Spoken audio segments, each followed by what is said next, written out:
Suspect in Charlotte train stabbing that killed a Ukrainian refugee faces federal charge.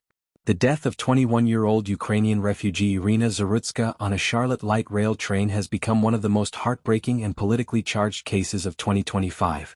On August 22, she was stabbed 3 times in the throat in what investigators described as an unprovoked attack.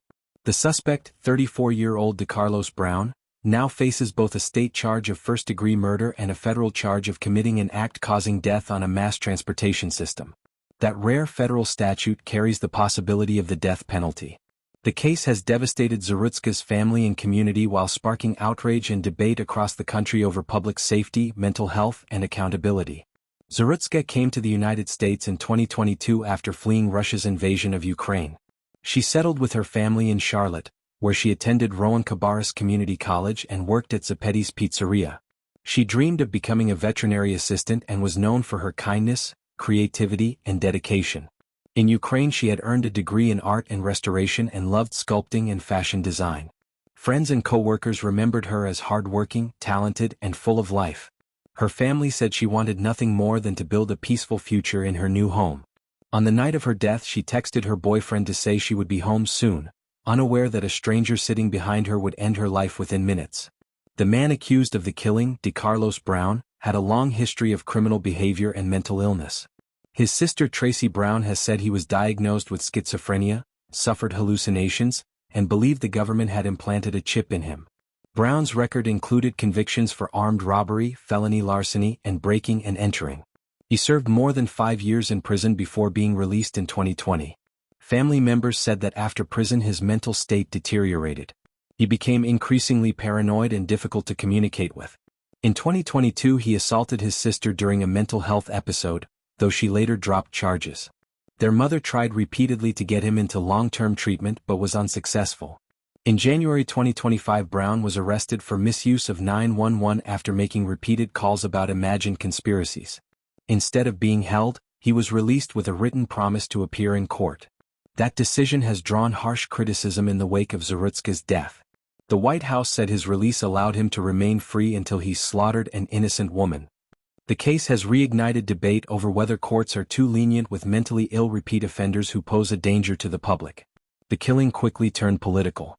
Charlotte's Democratic Mayor, Vi Lyles, initially made a statement that some criticized for showing more sympathy for systemic issues and the suspect's background than for the victim. After backlash she issued a stronger statement blaming the courts and promising to improve transit security. She called for bipartisan solutions to deal with repeat offenders and announced that the city would hire 30 additional security officers for the Charlotte area transportation system, including specialized bike patrols and urban terrain vehicles. Republicans meanwhile seized on the crime as evidence of failed Democratic policies. Mecklenburg County GOP Chair Kyle Kirby said that Zarutska survived bombs and shelters in Ukraine only to be killed on a train in Charlotte. Former President Donald Trump also weighed in, calling for tougher laws and saying North Carolina needs law and order. He endorsed the possibility of the death penalty in this case. The U.S. Department of Transportation has also stepped in.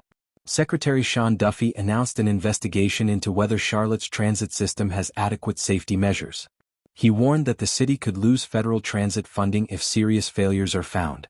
The Charlotte area transportation system said it is committed to improving safety, but federal scrutiny could bring major consequences for the city.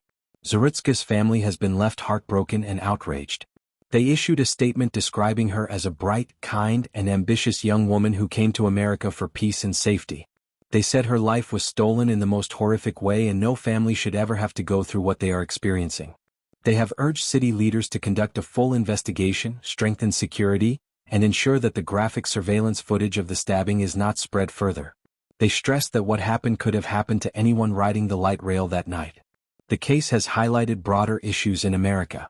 One is how the justice system handles people with severe psychiatric conditions who commit crimes but also need treatment. Another is the challenge of keeping public transit safe as systems across the country deal with rising crime and homelessness in the wake of the pandemic. The case has also sharpened the partisan divide over crime and punishment. Democrats emphasize reform and compassion, while Republicans call for stricter enforcement and harsher penalties. Finally, the federal murder charge opens the possibility of the death penalty, reigniting debate about whether execution is appropriate in cases involving mental illness. Friends and family want Iryna remembered not for the circumstances of her death but for the person she was. She loved animals and hoped to build a career helping them. She was a talented artist and fashion designer whose work reflected her vibrant personality. Neighbors remembered her as someone who was always willing to help, whether by walking pets or lending support. Her smile, they said, could brighten any room. A friend described her as a sweetheart who survived war only to be taken in such a tragic way. As for Brown, he remains in custody awaiting trial on both state and federal charges. Prosecutors will decide whether to pursue the death penalty, though his mental illness could complicate the case. His attorneys may argue he is incompetent to stand trial, which could lead to delays or different proceedings. For now, the courts, the city, and the nation are watching closely. The Charlotte train stabbing is not just a shocking local crime but a national tragedy. It combines questions of public safety, justice, and politics with the personal story of a young refugee who wanted nothing more than to live a peaceful life. Her family's words remain the most powerful reminder of what was lost. They said they were heartbroken beyond words, that Iryna came here to find peace, and instead her life was stolen.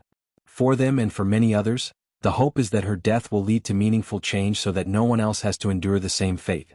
Thank you for watching. Please like, comment, and subscribe.